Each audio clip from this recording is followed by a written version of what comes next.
Initializing report C-25T. Subject, the 12 rusty keys and the door. Item number SCP-004. Object class, Euclid. Special containment procedures. When handling items SCP-004-2 through SCP-004-13, proper procedure is vital. The items are not permitted to be moved off-site unless accompanied by 2 Level 4 security personnel. Under no circumstances should any other component of SCP-004 be taken through SCP-004-1. The effects of doing so are as yet unknown, and the current cost of experimentation makes further research impractical. Should any of the objects contained within SCP-004-1 breach containment or the facility be breached, the keys must be brought inside and the door closed prior to activation of Site-62's on-site warhead. Unauthorized removal of the keys from the testing area is grounds for immediate termination.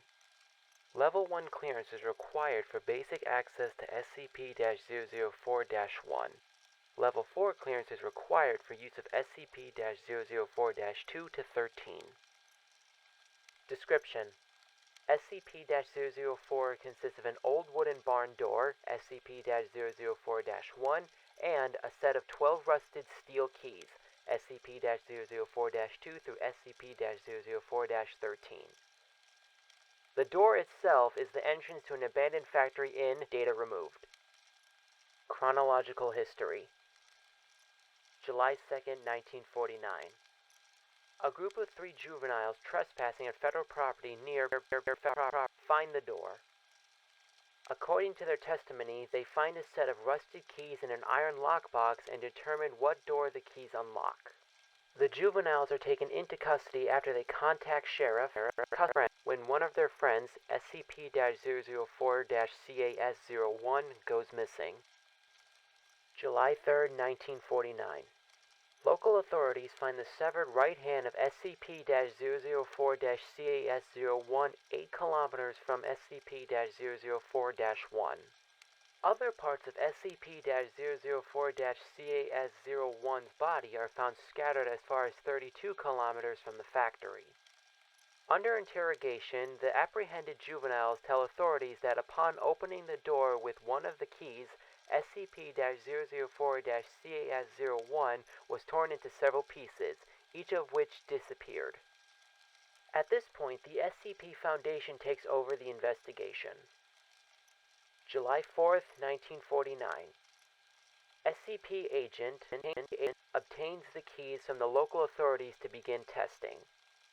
Tests show that SCP-004-2 through SCP-004-13 all fit into a single lock on the large barred door. 12 Class D personnel are assigned to test the effects of the door. Of the 12 test subjects, each trying a different key to enter the door, only 2 survive. Opening the door with any key except SCP-004-7 or SCP-004-12 caused the test subjects to be torn apart in multiple directions. However, no dismembered parts were found until later.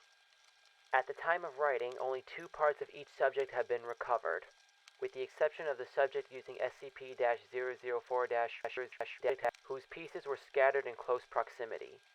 The others have, for all intents and purposes, vanished from existence. Of the 2 surviving subjects, only one, having used SCP-004-7, returned unharmed. The other came back in a near catatonic state, able only to remove himself from the room and then collapsed on the floor, and had to be restrained to prevent him from gouging out his eyes. See Appendix A, Mental Health Effects of SCP-004. The subject using SCP-004-7 said that he had entered a large room, impossibly big for the size of the attached building. After his exit, SCP-004-1 was propped open and an armed squad of Level 3 personnel entered. The size of the room is impossible to measure, and the doorframe and the individuals in the room are the only part of the room that can be felt or illuminated. July 16, 1949. The juvenile suspects and sheriff are terminated. August 2nd, 1949. Is declared a hazardous area due to unexploded ordnance and fences erected in order to prevent civilian ingress. Tests to determine safety to exposure to environment behind SCP-004-1 begin. December 1st, 1950. Space-time anomalies resulting from exposure to SCP-004 are confirmed. Testing is suspended until further notice. July 2nd, 1999. The unaccounted for remains of SCP-004-CAS-01 appear unexpectedly outside SCP-004-1. Despite being killed decades ago, the remains of SCP-004-CAS-01 are not decomposed in any manner and are still warm to the touch. Blood remains uncoagulated. The remains are remanded for testing. July 4th, 1999. The unaccounted for remains of one of the 12 original test subjects appear in similar manner to those of SCP-004-CAS-01. The remains have been designated SCP-004-CAS-02. Records suggest that both SCP-004-CAS-01 and CAS-02 use SCP-004- March 21st, 1999. With the massive proliferation of nuclear weapons and World War III only years away, construction has begun on a site inside SCP-004-1. The site is to stock supplies for person days. April 21st, 1999. Has ordered the site inside SCP-004-1 to be expanded to include emergency storage for all mobile SCP- specimens and a petabyte database for the storage of all SCP data. The facility is now referred to as Site-62. September 25th, 2000. Site-62 is operational. Labs and containment units are complete and can contain the most dangerous specimens.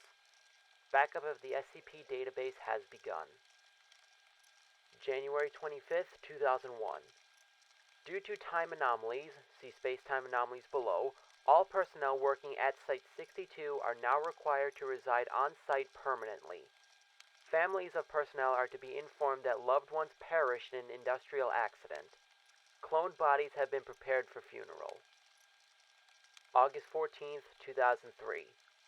Massive power outage across northeast United States and through Canada. Due to the initial failure of multiple SCP generators, Site-62 was without power for 53 minutes. During those 53 minutes, those on site were completely without any source of light. They reported sensing creatures and people, although no abnormal entities could be seen or felt. Selected facility personnel were allowed to read Appendix A and said the creatures sensed were of humanoid size but otherwise similar to the massive green creature described. Space-time anomalies.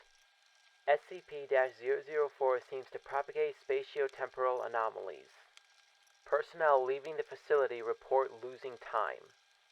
Those who have been in the site for weeks insist that they had only been in the facility for several days, and records of work completed and supplies consumed support their claims. Other temporal anomalies involve SCP-004-2 through 13, especially the reappearance of SCP-004-CAS-01 and SCP-004-CAS-02 exactly years after using SCP-004- has been assigned to investigate all aspects of these time anomalies. Spatial anomalies include the impossibly large dimensions of the area opened by SCP-004-7. Similarly, the 2003 blackout incident suggests that there exists an alternate plane of existence within the same space that Site-62 occupies. Additional notes. Testing on SCP-004 reveals that 10 of the keys open SCP-004-1 on a dimension where the laws of physics and topology are significantly different than those of our home dimension. Test subjects meeting those hostile conditions are torn apart, their body parts disposed in various locations, only 3 of which have been verified to be on Earth. Material disposed at 2 of these points appears immediately. Material disposed at the 3rd appears exactly years into the future. The other 7 locations are currently unknown. Current testing focuses on 2 avenues of research. The first is finding ways to survive SCP-004's hostile topologies. The second, data removed, suggests that SCP-004-2 through 13 may open doors other than SCP-004-1. Appendix A, Mental Health Effects of SCP-004-12. All Class D personnel using SCP-004-12 return in a catatonic state, unable to speak. Some may have enough energy left to try to claw out their eyes. Of the 16 subjects, only 4 have survived. Only 1 has regained speech following long-term psychotherapy. He was able to tell the psychiatrist that he saw a massive green creature so large that much of its body extended beyond his field of view.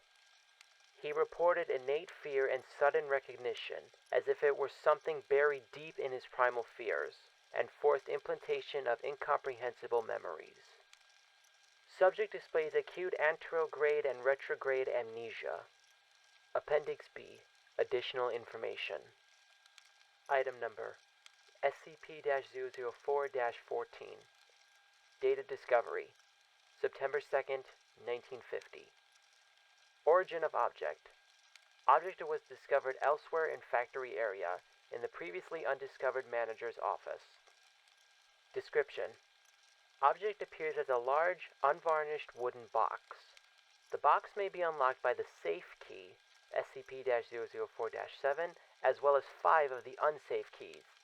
See document SCP-004-1.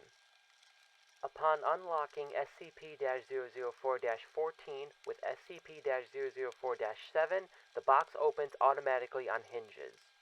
The volume of the space inside is precisely 5 times greater than the outer dimensions imply. Items placed within while the lid remains open do not affect the weight or any other properties of the box. When the lid is closed and locked, however, all items inside vanished irretrievably. Personnel locked inside the box are also irretrievable, although losing personnel in this fashion appears to affect significantly the dreams experienced by data removed. Report C-25T terminated.